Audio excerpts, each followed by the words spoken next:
Good morning po. Tayo po'y mag-aral ng salita ng Diyos. The book of James, chapter 1, verse 22. Aklat po ng Santiago, chapter 1, verse 22. Sabi po rito, mamuhay kayo ayon sa salita ng Diyos. Kung ito'y pinapakinggan lamang ninyo ngunit hindi isinasagawa, dinadaya ninyo ang inyong sarili. Hakbang ng pananampalataya. Minsan habang nagkukondak po ako ng Bible study, kinakanta namin yung kantang Yes, Lord. At nag-flashback sa akin yung alaala kung paano ako pinagaling ng Panginoon. Ano po? Kasi napakaganda po ng lyrics eh. Sabi doon sa lyrics, I'm trading my sorrows, I'm trading my pain, I'm trading my sickness, I'm trading my shame for the joy of the Lord. Kasi tandang-tanda ko po, nung ako minsan bumisita noon sa aking doktor, at sinabihan niya ako na yung karamdaman ko daw ay hindi daw ako aabot ng 40 years old. At nung tinanong ko siya, bakit Dok? Kasi yan din ang sakit ko. At alam niyo po, nung minsan bumalik po ako sa doktor na yun, ay literally nga, namatay siya ng maaga. At hindi niya naranasan yung kagalingan doon sa karamdaman na yun.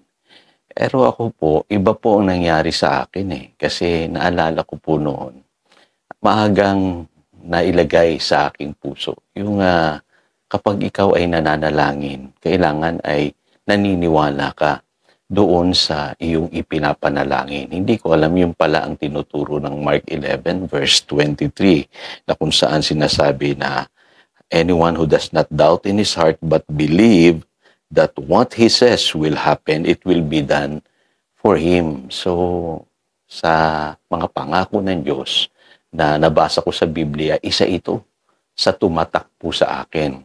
Now, alam niyo po, napakahalaga po kasi ng application ng Word of God sa ating buhay. Maaga ko pong natutunan yung katuruan na kapag nabasa mo na merong pangako sa Biblia, dapat i-claim mo ito.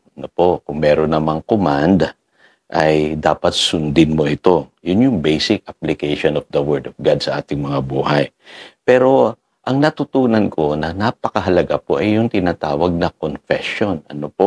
Kasi ang Christianity po ay yan tinatawag na great confession ng ating pananampalataya. At sa Biblia po ay meron po dalawang klase ng confession. Yung confession of sins, yung pagka nagkakasala po tayo ay kino-confess natin ito sa Panginoon upang tayo patawarin at linisin. Pero meron pong tinatawag na confession of faith na sinasabi po sa Hebrews chapter 4 verse 14 na kailangan panghawakan natin kung ano yung ating pinanampalatayanan. Kaya naalala ko po noon, sabi ko nga po sa inyo, ako'y lumaking masasakitin at dahil sa aking karamdaman, nagrebelde ako sa Lord, sa halip na ayusin ko pa yung aking buhay, lalo kong sinira sa pamamagitan ng mga bisyo. At yung katawan ko po talagang nag-suffer. Kaya nung ako'y nakakilala sa Panginoon, at ang buhay ko ay unti-unti na nagkakaroon ng direction noon, pinaalala sa akin ng Lord noon na ang aking katawan ay templo ng Espiritu Santo. Yun na sinasabi ng 1 Corinthians chapter 6 verse 19. Your body is the temple of the Holy Spirit. Sabi nga sa Biblia, you were bought at a price. Tinubos ka na ng Panginoon. Therefore, honor God with your bodies. Sabi ng 1 Corinthians chapter 6 verse 19. Every time na maririnig ko po yung verse na yun, your body is the temple of the Holy Spirit. Sabi ko, Panginoon, nagkamali ako, nagkasala ako, sinira ko ang aking katawan, pwede ba pagalingin mo sa aking karamdaman? At tandang-tanda ko po yun, na ang unang-una pong memory verse ko yung sa Mark chapter 16 verse 18, yung sinasabi doon na they shall lay hands on the sick and the sick shall recover. So every time po na mararamdaman ko po yung symptoms ng aking sakit, at yung pain darating sa aking katawan, nilelehans ko po yung sarili ko. Yun po yung ginagawa ko. Nilelehans ko. Pinagpe-pray ko, Lord, I claim that by your stripes, Lord Jesus, I am healed.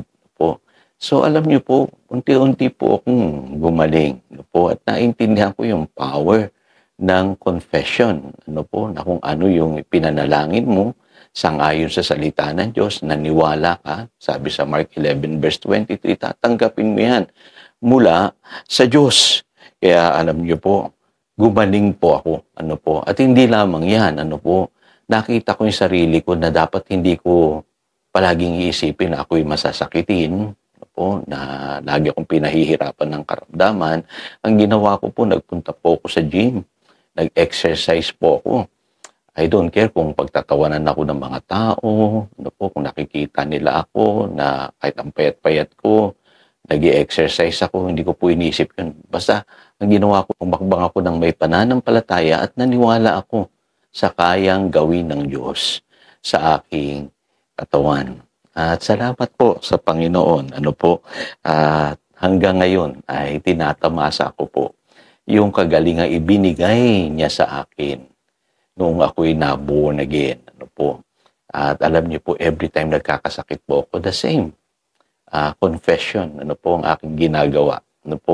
At nagugulat po ako, namamangha, na ang Diyos kumikilos pa rin sa ating pong pananalangin sa pananampalataya natin sa kanyang mga pangako. Kaya doon po naintindihan ko yung kahalagahan ng confession. So, hindi lamang pala dapat natin na susundin ang Biblia, hindi lamang na i-claim natin yung promises ng Lord, kailangan kino-confess natin.